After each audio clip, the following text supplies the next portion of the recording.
been official. The Vans Warped Tour has been announced, and I would just like to share with you guys who I plan to see anyway. And a lot of these bands I plan to see only appeared on a few dates. A lot of the really good bands, it seemed, are only playing on certain dates, certain cities, and that kind of sucks, really, because there's a lot of disappointment out there, though, that, you know, these good bands a lot of people actually really like aren't playing on their date. And fortunately, most of the good ones are playing on mine, actually. By the way, I'm going to the Detroit one, and this is who I plan to see. Number one is Bowling for Soup. This is one of the bands I definitely want to see for sure, and I've been a fan of them for a very long time now, about 2 years now, though I've gotten even more into them recently. Like, I first heard the song in 1985, and I could have sworn I heard it before, and I definitely got into them after hearing a few of their songs a few years ago. They're like a really more cheeky type of pop punk act, and I do like them musically, though. Like, they're musically,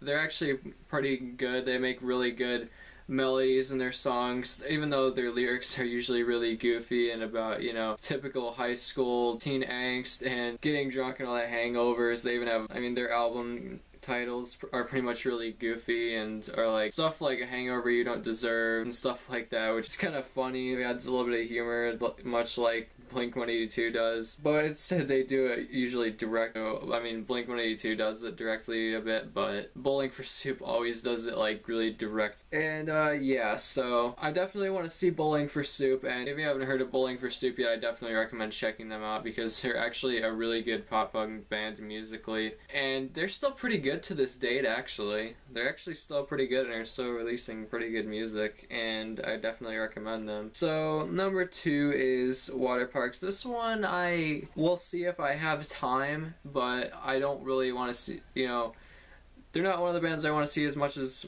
the others on this list, but I'd definitely go see them if I still had time. But I listened to a few of their songs. They're actually not bad, not the greatest on this list for sure, but they're like a newer pop punk act, kind of, much like a few of other of these on this list. There's a lot of pop punk that I want to see this year, and yeah, a lot of these other metalcore bands, though, like I mentioned, I don't really want to see because I'm not really into metalcore, so I don't really want to see it. So, but anyways, Water Parks I kind of want to see because I listened to a few of their songs. They seem to be pretty good. I haven't listened to them too much lately, but I definitely do like a few of their songs, and I definitely check them out if I had some extra time. And we're going to move on to number 3 now, which is Story Untold. Now, these guys I really want to see, actually, because they released one EP and one full album recently, and so far, their new album that they released this year is probably one of my favorite albums of this year so far, honestly.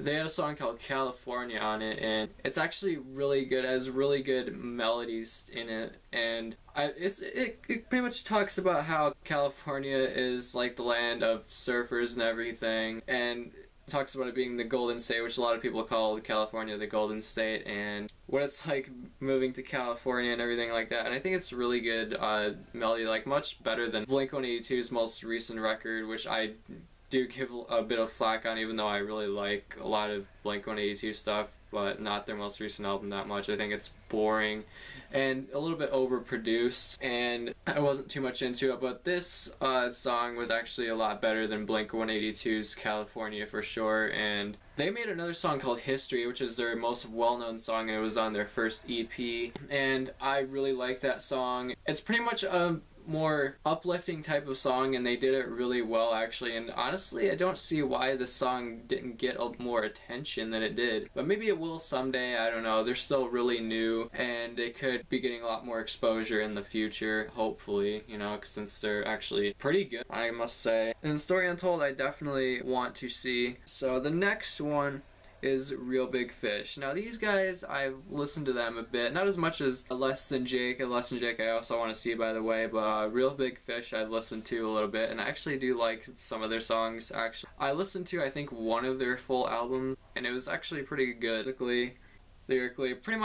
Pretty solid album. I don't remember which album it was, but I listened to one of their albums. It's pretty solid actually, and that's what I kind of want to see. Not really like as much as the other ones, not even more than Water Parks, by the way. I want to see them more than Water Parks, but not as much as something like Bowling for Soup or Story Untold though. Like I said, I do want to see them, but you know, if I don't have time to see them, it's, you know, kind of whatever really, but it'd be really cool to actually see them. So the next one is of course Less Than Jake. They've been on the Warped Tour a lot actually, and a lot of people gave a bit of hate to Less Than Jake, saying that nobody really cares about them, and you know how they've been on a Warped Tour about 50 times. But I haven't really seen Less Than Jake before live, so I want to go see them. I've definitely listened to at least one or two of their albums, and I do like a lot of their songs. They have a bit of ska influence to them. They have like a ska punk type genre. They're in like the ska punk type of genre, like Rancid kind of, but a little bit of pop punk too actually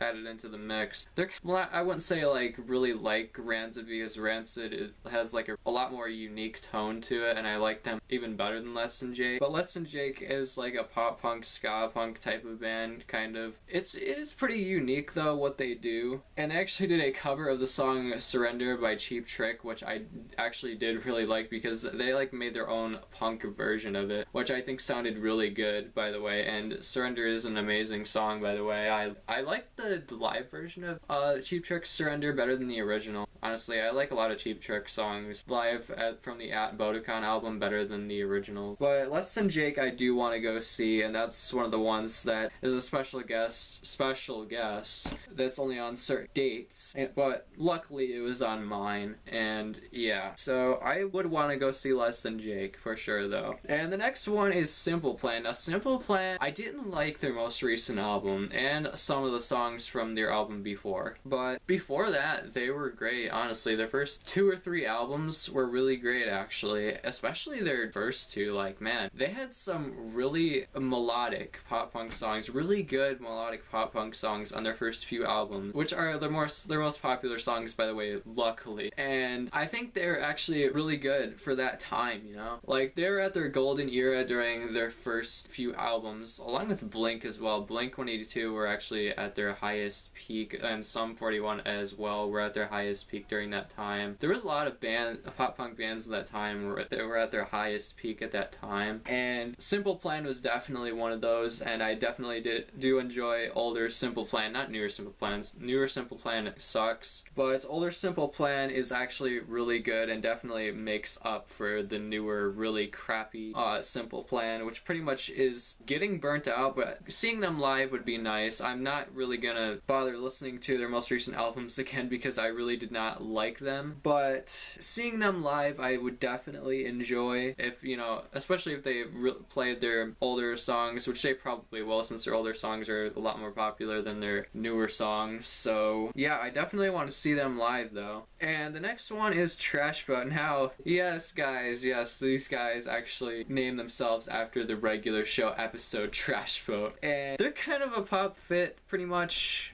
like a lot of these others on this list. And you know, the singer, I recognize them mainly for the singer's voice. Like, he really yells in a lot of the songs, and I haven't heard anything really like that before, except for maybe The Offspring, but the singer really yells in a lot of the songs, and you definitely recognize that when you hear it. And they're kind of goof around as well too, not as much as like Bowling for Soup, but they are kind of goof around too. And I do kind of like a few of their songs. I listened to one of their full albums, and it was actually pretty decent. Not the best thing I've heard, but still pretty decent actually. And I think these guys are new as well. I think these guys started in like 2012, I think, somewhere around that time. But I do like these guys so far, and I think I listened to, yeah, it was one of their albums I listened to. I don't remember which one it was, but I listened to one of their albums, and I did like it actually. And Trash Boat is one I would want to see live actually, even more than something like Water Parks though. And Water Parks, believe it or not, you know, was actually on an ad for Spotify, and which is pretty good to see that, you know, music like that is actually still getting a bit of attention, and it kind of shows something, and I really want this stuff to come back, you know. So yeah guys, this is it, you know. Tell me who you want to see in the comments, because it would be interesting to see actually what you guys want to see. Also, I must add, Sum 41 is only playing one date, and I wanted to see more than anyone on this list, and I was definitely planning to go see them before I figured out they were only playing in Toronto, which is a bummer, because they were probably the greatest band, in my opinion, playing on this list. And they actually made a pretty solid album recently. Not their greatest album for sure, but definitely a solid album, and definitely an improvement from their last album, Screaming Bloody Murder. And they have a lot of great songs. They have a great variety in songwriting. They started out like kind of a more pop punk type of band, and then they made songs that are a little bit more on the heavier type of spectrum, and kind of continued that mostly until now. And yeah, so Sum 41 I definitely wanted to go see, and it was a real shame that they were only playing one date. You know, they said on Twitter they were only coming back for Toronto, of course, because, you know, they formed in Toronto, Ontario and everything, and they're, you know, from Ontario, and yeah. But anyways, guys, that is it. Tell me who you want to see in the comments, and yeah, so see you guys later. So yeah, see you guys later. Stay awesome. Peace out.